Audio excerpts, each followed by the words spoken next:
Bonjour et bienvenue dans cette nouvelle vidéo de Draw My Economy. Aujourd'hui, on va voir que l'INSEE vous prévient que les sanctions contre la Russie vont vous ruiner. Mais avant de commencer, j'aimerais répondre à la question que Mélanie m'a posée dans les commentaires.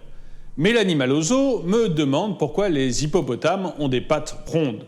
Bien, c'est très simple, Mélanie, c'est pour sauter gracieusement de nénuphar en nénuphar. Vous-même, si vous avez des questions à me poser sur les animaux, n'hésitez pas à le faire dans les commentaires. Toujours avant de commencer, si vous n'êtes pas abonné, je vous suggère de le faire et de cliquer sur la cloche pour être prévenu lorsque je sors une nouvelle vidéo. Vous pouvez aussi aider financièrement la chaîne en cliquant sur le bouton Rejoindre qui est juste en dessous de la vidéo. Dans cette vidéo, je vais vous parler de Charlotte.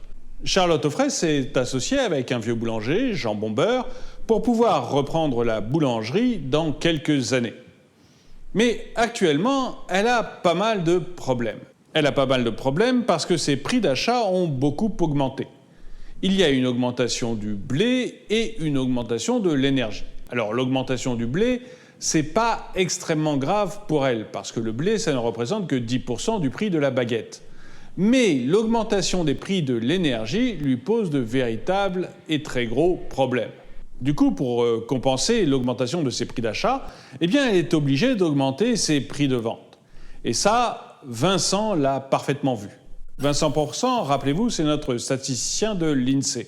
Et Vincent a publié un rapport il y a 2 jours. Et dans son rapport, il dit que les sanctions occidentales font très mal au porte-monnaie des Français et qu'elles vont faire encore plus mal dans les mois qui viennent. En fait, selon Vincent, l'inflation a atteint 3,6% en février et elle va probablement atteindre 4% en mars. Et encore, d'après Vincent, ça n'augmentera que de 4% en mars parce qu'il y a le bouclier tarifaire qui a été mis en place par le gouvernement en octobre dernier. Sans ça, on serait déjà au-dessus de 5% d'inflation en France. Et le problème de ce bouclier tarifaire, c'est qu'il coûte très cher à l'État et donc il coûtera des impôts aux contribuables après les élections. Parce qu'il n'y a pas de miracle. En fait, pour mettre en place ce bouclier tarifaire, le gouvernement achète le gaz au prix fort aux fournisseurs. Et puis il absorbe la différence pour pouvoir bloquer les prix pour les consommateurs. Et donc pour compenser la hausse des prix de l'énergie, l'État a déjà dépensé une vingtaine de milliards. Bref, Vincent nous dit que l'inflation est en train d'augmenter, qu'elle est à 4% maintenant, et qu'au deuxième trimestre, elle a de bonnes chances d'atteindre 4,5%. Et encore, il dit qu'il se base sur le fait que le prix du baril de pétrole n'augmente plus, c'est-à-dire qu'il reste aux alentours de 125 $, ce qui était son niveau au début du mois de mars. Alors Vincent justifie ça en partie avec la guerre, mais si vous voulez mon avis, la guerre a bon dos, parce que l'inflation elle était là bien avant la guerre, et la guerre n'a fait que l'amplifier. En fait, on a aujourd'hui des dirigeants qui veulent se dédouaner en nous disant que l'inflation n'est pas due à leur gestion calamiteuse, mais à la guerre et à la folie de Vladimir Poutine. En tout cas, Charlotte doute beaucoup de l'avenir. En fait, elle commence à se demander si elle va reprendre l'entreprise de Jean. Et en même temps, ça lui fendrait le cœur de rompre son duo avec Jean, parce que lui, il vieillit. Et pour notre boulanger, en prenant de l'âge, la brioche augmente et la baguette diminue.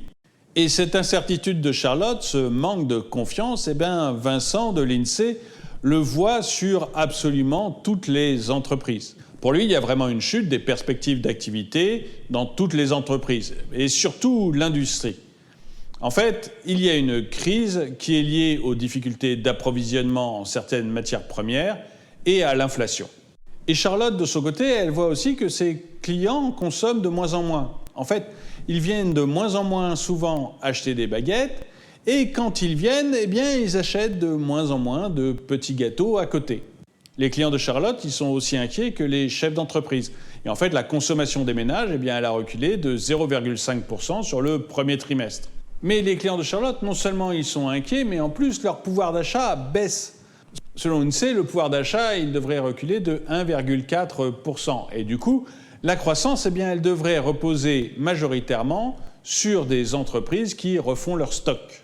Et Charlotte, qui voit ses clients qui achètent de moins en moins et qui viennent de moins en moins souvent, elle se demande si ce ne serait pas intelligent de réduire les frais. Et du coup, elle se pose la question de renouveler ou non le CDD de sa vendeuse, Martine de Pain-Beurré. Et selon l'INSEE, il y a beaucoup d'entreprises qui se posent la même question. Et du coup, il devrait y avoir un ralentissement de l'emploi salarié. En fait, jusqu'ici, Vincent prévoyait 35 000 créations d'emplois, mais finalement, il se dit que ça va plutôt tourner aux alentours de 15 000. Du coup, dans un premier temps, eh bien, le taux de chômage devrait se stabiliser à 7,4% en mars. Bref, la situation de Charlotte n'est pas bonne et les bénéfices de notre boulangère ne vont pas croissant. Mais ça pourrait être encore bien pire. Vincent, pour faire ses hypothèses, il est parti sur un baril à 125 $, qui était le prix du baril au début du mois de mars. Mais il avoue lui-même que la situation est plutôt incertaine. En fait, la situation est tellement incertaine que Vincent, il refuse de faire des prévisions sur l'évolution du PIB au deuxième trimestre.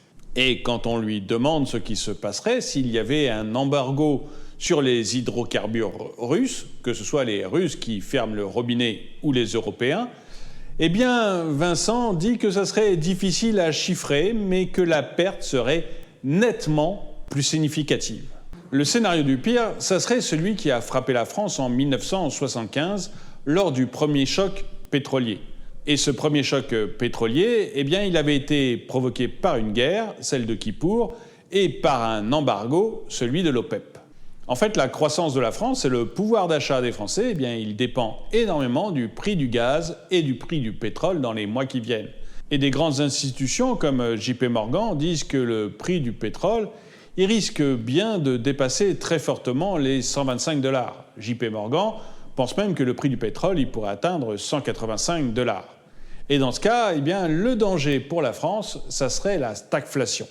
La stagflation, c'est à la fois une très forte inflation et une très faible croissance. Et à ce moment-là, les banques centrales n'arrivent plus vraiment à s'en sortir parce que soit elles augmentent les taux pour faire baisser l'inflation, mais elles tuent le peu de croissance, soit elles laissent les taux bas pour laisser la croissance augmenter, mais alors l'inflation explose. Et ce qui caractérise aussi la stagflation, eh bien, c'est un chômage très élevé. Bref, pour Jean, Charlotte, Martine et l'ensemble des Français, la situation est compliquée, mais elle risque bien de s'aggraver. Mais vous, qu'en pensez-vous?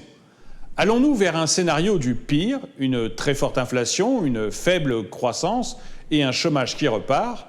Ou pensez-vous que nos dirigeants vont parvenir à maîtriser l'inflation et à relancer la croissance?